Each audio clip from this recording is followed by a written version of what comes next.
Hey everybody, welcome to another episode of Hoop and Harm, where we get into the final four of each of the division rounds. This time we're finally figured out the Western Conference.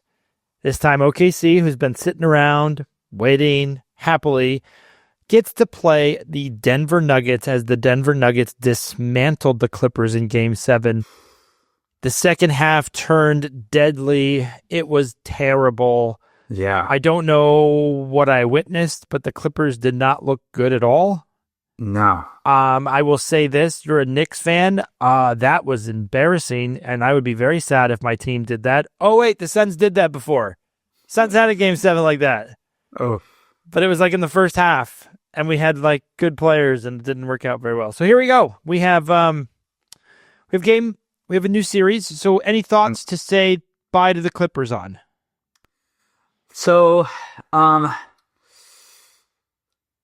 the Clippers, man, they're a disappointment. I mean, I've been singing their praises for a few weeks now. I drank the Kool-Aid again. I drank the James Harden Kool-Aid, and then you remember that It's so James good. Harden. It's so James good. Harden. He likes to lose Game 7s, and you hate to blame it on one person. It's a team sport, and it's not just his fault. But boy, did he really blow it last night. He just reminded you how he's not quite that number one superstar. He's a superstar. He's legitimate. Like, he's great. Just doesn't close out the playoffs. This is the third time the Clippers have lost in the first round. No. And I'm not even sure he cares all that much, but I don't know if I feel bad for him, but I was just watching that game like, man, he's doing it again. He's doing it again. It's like that friend that you just know he can't help himself, and I don't know what the analogy would be, at a party and just crossing the line with the drinks again, and you're just like, oh, we've had conversations about this, buddy. Come on, we've talked about this, and we know you get out of hand. Who's gonna give her? Harden had it figured out this year. I thought it was like, he was with Kawhi, who's so chill. He's playing with Norman Powell, who's having the best year of his career. Zubac is like coming into his own. Like, they're literally like talking about on the broadcast how Zubac is like a great foe for Joker, and like he can hang with him. And Harden is just out to lunch. That third quarter collapse was epic. Yeah. It reminded me a lot of the Suns. But the other thing about this is both of us picked the Clippers because we're like, oh, the Clippers have the closers. Guess what? You kind of need to be in the game to get a closer. Yeah, there was no 30-point shot. Although if there was, I guarantee you Harden would have practiced a 30-point shot. Yeah. He loves practicing that stuff. Mariano Rivera did not need to come out of that bullpen. There was, and the other thing, I have to, all the credit to the Denver Nuggets, their staff. If you look at the box score of Game 7, and everyone's already talked, it's complete. Everyone scored. And you know what? That's bad news for OKC, in my opinion. Yeah. Because when you looked at this game, I was like, oh, Murray and Joker did. No, they were not like 40. It wasn't just them. No, the whole team contributed. And when the whole team's contributing, guess what? That's how you beat OKC. And Russell Westbrook, man, he looks like he's ready. He's ready for this. So being that you wonder if you should feel bad for Harden, if there was a player who you want to have an NBA champion, is it not Russell Westbrook for all the years? For me, it totally is. Like, yes. From an effort, even when he got the tee, and he's just like, give me a tee, screaming at the fans, like, get the Clippers out of here, it's over. Yeah, I mean, they had that, OKC had that trinity that they broke up that they should have never gotten rid of, KD, Westbrook, and Harden. And it was like KD went off and got his hangers-on titles with Golden State, and Harden, you thought was going to get there, because you just figured at some point one of these years he's going to make it work. But Westbrook was kind of like the guy that everyone was like, well, he ain't going to do it without them. Like, he's just, and so I would love to see the guy get a title. First off, the fact that Joker advocated for him to be on the team, that's number one. Makes me like Russell Westbrook even more. I like the fact that if you could not find two different, the way that they are appeared to you, like Russell Westbrook is this quick, speedy, sporadic, passionate guy, and Joker's like, well, when can I go see my horses? So like the fact that they came together and they're like, we're going to play together, we're going to do well together. So hats off to them. A good game 7. To me, I didn't feel like Denver's tired out. I felt like Denver's figuring it out. Yeah. And I felt like that's stronger. Right way to put it. And this is now my moment where I get to bring in the Lakers up. And for those who want to take a note, James Harden, to me, reminds me of future Luka. So if you have a crystal ball and you look at the future and you say, how does Luka look in the future? He looks like James Harden because Luka is slow like Harden. He's a little taller. His stats are better. So at the start of Harden's career, he did not start as well as Luka did. Luka was a legit superstar. From almost day one. He was amazing. His stats are better. He has better total rebounds, better total assists. He's just, as a player, he has better stats. The problem that I see with Harden and Luka is I see the defensive problems that both Harden and Luka have. I think Luka's worse than Harden at this stage. And my other issue that I had with Luka and the Harden comparison that I can't get out of my head is that slow drive to the basket. The slow drive, the slow arms up, I'm going to get the foul, which they get a lot of. They get the foul calls, which surprised me about this game, that they could go on an 18-0 run and Harden couldn't get to the free throw line, or Kawhi or somebody just to stop the run. Yeah. But again, we're back to the Clippers are the Clippers. The LA has no basketball teams, which means they don't even care about basketball anymore. Right. But I think if you're going to reevaluate Nico's trade, my biggest problem with Nico's trade is who he traded with and who he got. And that's my biggest problem with it. I actually could listen to a lot of people tell me, I don't think Luka's worth that much money. And JJ Redick has already come out and said, I'm worried about his weight. How many times have we heard about Harden's weight? How many times have we seen pictures of Harden and they're like, oh my gosh, what has he been eating? What has he been doing? So, and some of it might have been like self-imposed. Oh yeah, absolutely. But for Luka's, like, you don't think Dallas has tried with Luka to make him in shape? You don't think that has been like their number one thing we want to do? I'm sure. So JJ comes out in public and says like he was like, basically it's not LeBron. And to follow that up, LeBron's limping out because, he couldn't have played in the next game. And an ugly divorce between Luka and the Lakers is not out of the question. Like, that is a real possibility. So we have two teams that can get in the offseason. I think when I watch Luka, it reminds me of Harden. Yes, he's better. Overall, he is better. His stats are better right now. But when you fast forward 5 years, Luka's not getting better on defense. I don't buy that at all. No. Last time I checked, I've watched young kids coming up in the NBA. I don't know what they give these kids, but they're better. They're just faster. They jump through the gym. They're amazing. Yep. So, like, Luka's not going to be finding the slow guy.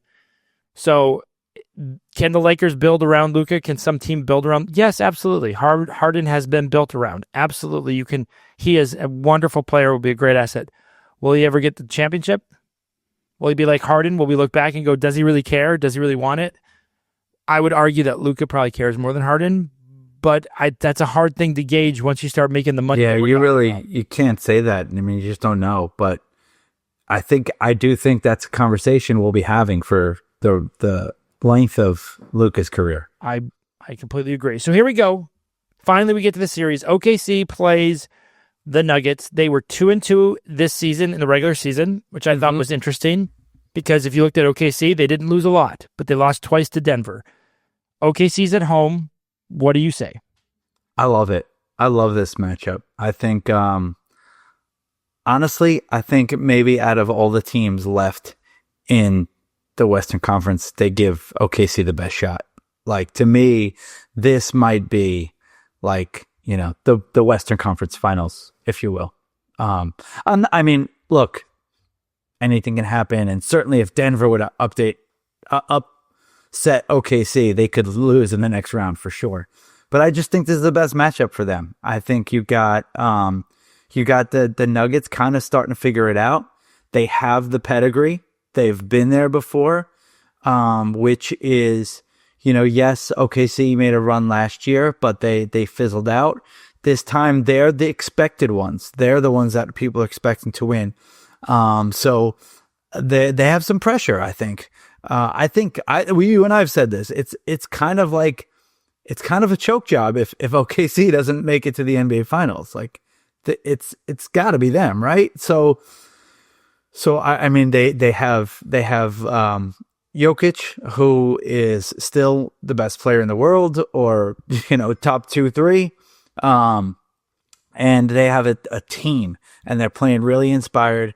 So I'm looking at this like, this could look kind of like the way we looked at the Cavs and Indy. Like maybe this is going to be a fun little series. Maybe this will be a little closer.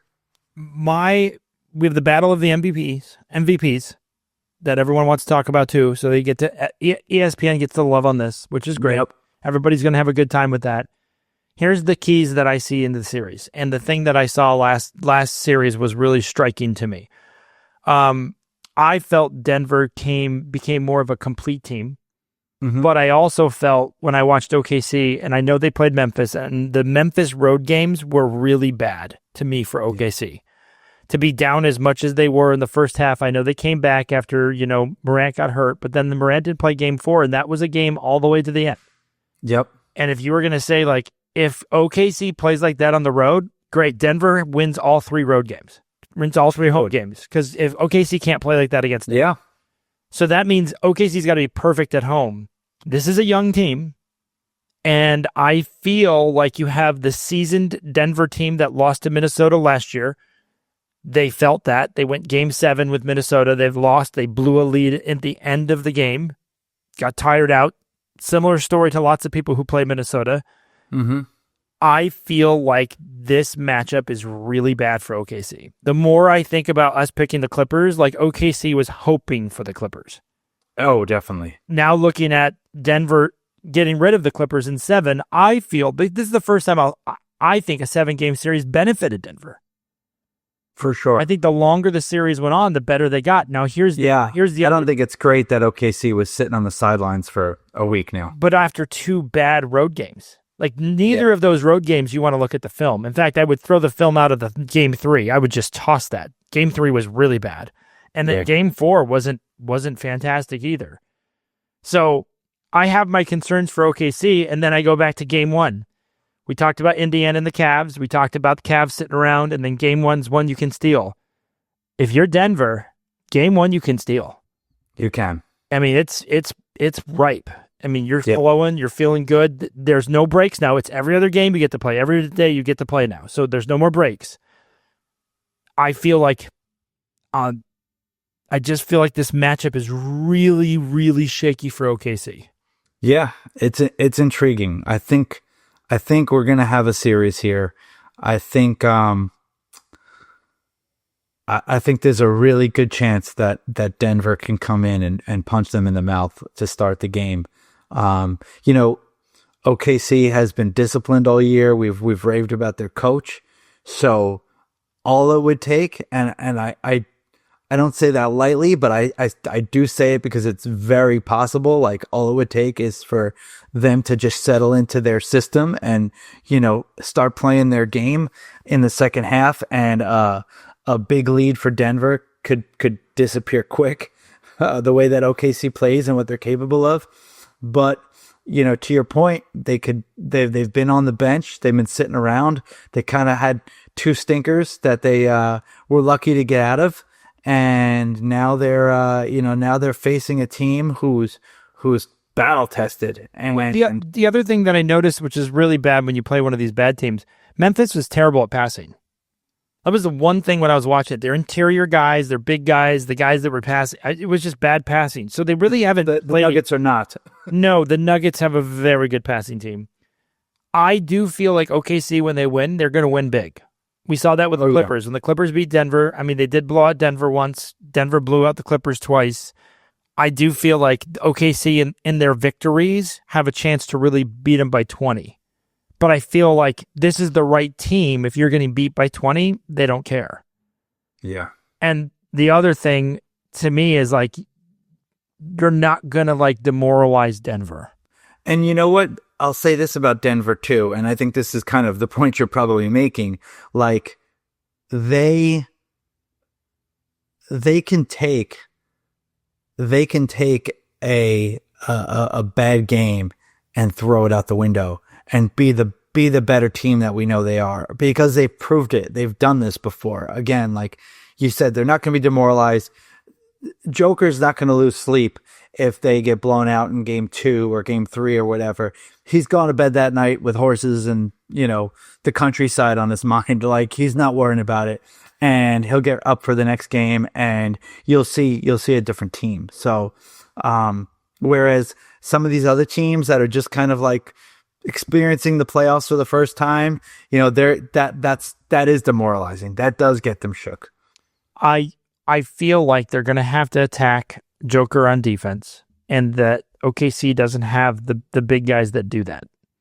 Like, the reason why Minnesota matches up so well against Denver is that their big guys they're able to drive into the lane and take advantage of that. And even Zubats did a pretty good job in the last series against Joker. You're going to have the old Knicks center, who's now in OKC, who I love, who I desperately miss from the Knicks. He's played great all year. And then you have Chet. Yeah. Shoots threes, but again, he's not going to ever get blocked by Joker. But the problem is he probably gives up quite a bit of weight. I was going to say, he's one of those skinny guys who's, kind of thin as a rail, and you'd like to figure out a way to put on some muscle without putting on too much weight, so he can, still be springy and all that. But, yeah, I think Joker, I'm not going to say they're not imposing whatsoever, but I don't think Joker's too afraid of them. No, I don't. I think the only team that has ever caused Denver a lot of harm in watching them has been Minnesota, because of their length. Because their length, their size, and the way that they play defense. And Reed even. So I think Minnesota's got a really good team. But I think Denver also has a really good team. And I don't want to, just because they had a 7-game series, OKC is a great team. Our concern about them in Houston was always the playoffs. Yeah. And so now we watch them in the playoffs, and maybe I'm putting too much weight into game 3 and 4 of meaningless games that they knew they were going to win. So maybe the break helped them out. I don't know. I don't know. But I mean, when I watch basketball, I always think the team that comes in, unless you got a Jordan. The other thing that I saw with OKC is, golly, I didn't like the closers on that team. I didn't. You know how Ant-Man closes? Yeah. The MVP candidate for OKC was not the closer. I don't know if you noticed that in game 3 and 4. Yeah. They kind of do it. They got that team approach. Yeah, they do it by committee, but a part of me is like, this is probably because I grew up with Jordan and all these guys. A part of me wants that guy that's like, oh, yep, this is my time, and I'm going to take this game over. And I don't see that with OKC, and I don't know if that's why I'm. And most teams to this day still have the closer. I mean, it's funny because a lot of us will sit around and cry and moan about too much ISO and like pass the ball and get it going and get other guys involved. But at the end of the day, I'd still want a guy on my team who can do what Ant-Man does, who could do what Jalen Brunson does, who can do what Jason Tatum does, and just like give him the ball and clear out. We need a savior for this game.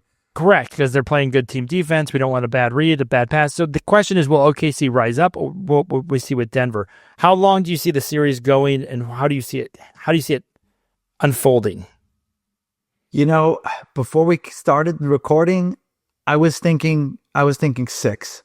And the more we talk about this, man, I'm really thinking about saying 7 games. I think it has a chance to be really good, and I think it has a chance to be a full-blown 7-game series.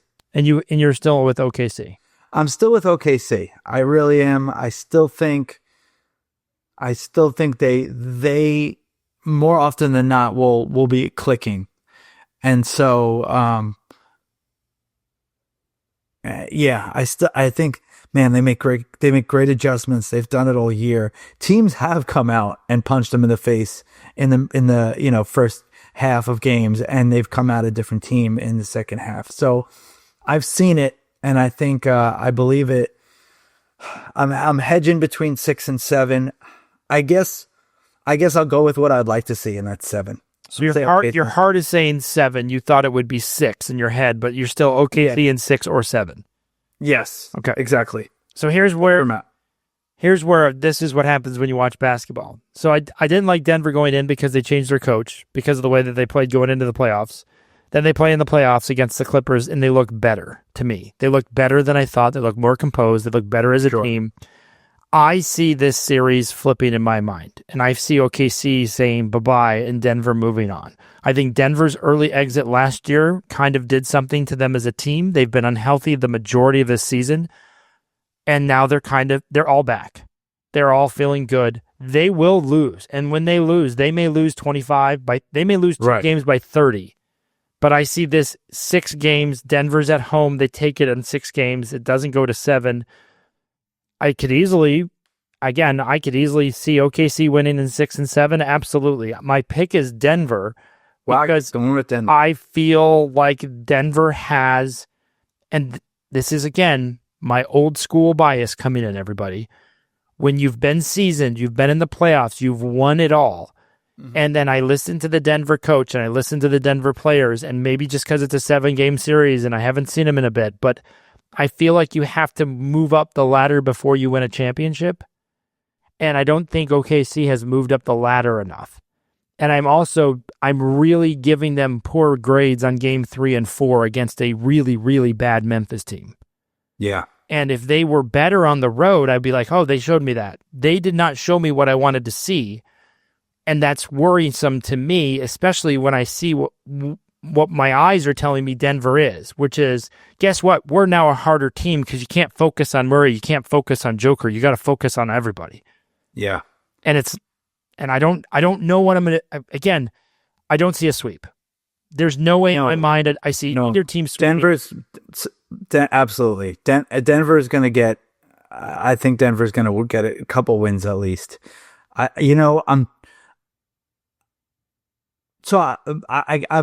Denver was a team I always kind of rooted for back in the day because they were always like the underdogs. Mm-hmm. I love that moment of, I think it was the 93 playoffs when Denver was like an 8th seed and they upset Seattle, and there's like that iconic image of Mutombo like screaming into the basketball on the floor.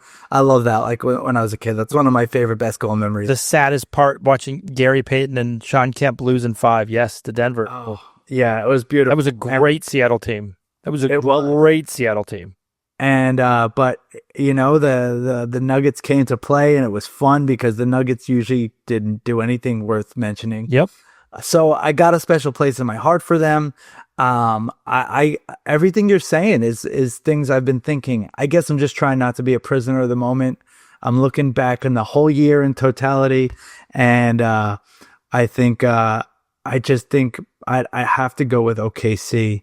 I have to go with OKC to triumph in the end, though I think Denver will definitely make it a very, very good series. And I'll go out on a limb and say 7 games. I think I'm picking Denver. If Denver wins, the biggest issue that I see happening this again, you're picking the team that did really well in the regular season. Denver just kind of played in the regular season, like, okay, we'll figure it out. The majority of the Western Conference did that. That's why you ended up with like OKC and Houston. And there's a precedence for that. That's happened that's what makes me so wary about Cleveland. I digress. I don't disagree with you. So both number ones, I mean, if you can watch my Cleveland pick. I picked Indiana. And now I'm on board with Denver. And it's not that I'm sitting there going, well, OKC is a great team.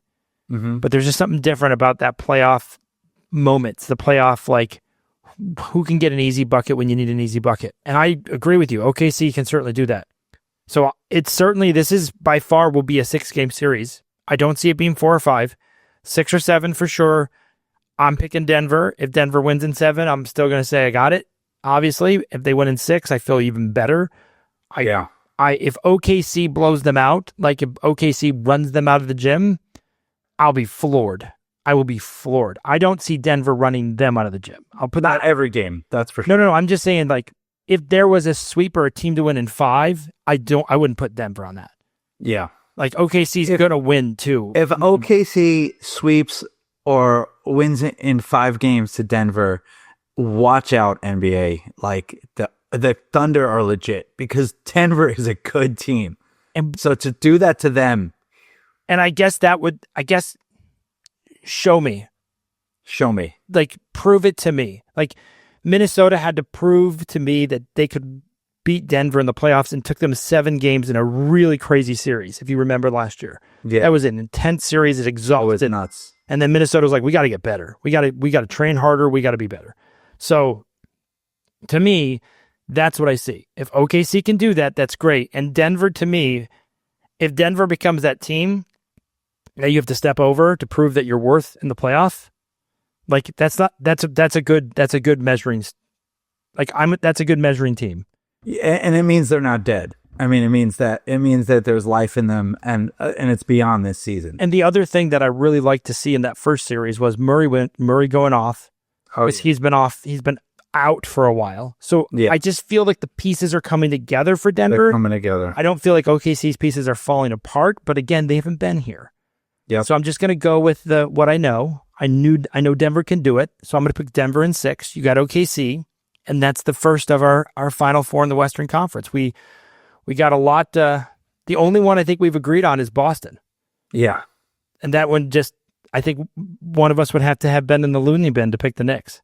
Right. No one in ESPN did. Oh, well, we're in good company. We're good. 11 of 11 picked Boston. So do you think they do a group outing for the Clippers and the Lakers since both teams lost? Do they do do they get them a yacht and have them go out in the ocean in the Pacific and do like a fishing trip together? Like, hey, we lost in the first round together. Maybe. Buddy. Maybe. Well, we want to send out our best wishes for LeBron that he gets healed from a terrible injury that he had. It is amazing how how many series he's lost because of injury. It's I think he's setting records, but he did tell us all that he could play in the NFL. So right. That was a terrible hit he took. I think golly, who was the guy that hit him? I think he was like 8'9". No, it was the little white guy. It was terrible hit.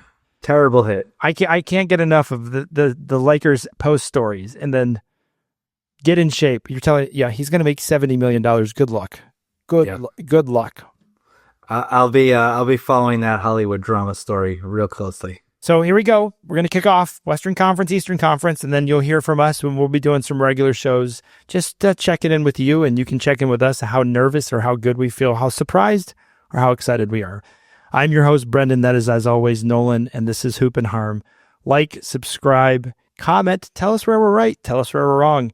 OKC fans, tell me that I'm crazy. Denver fans, tell Nolan that he's nuts. Can't wait to hear it. Everybody, have a good night. Take care.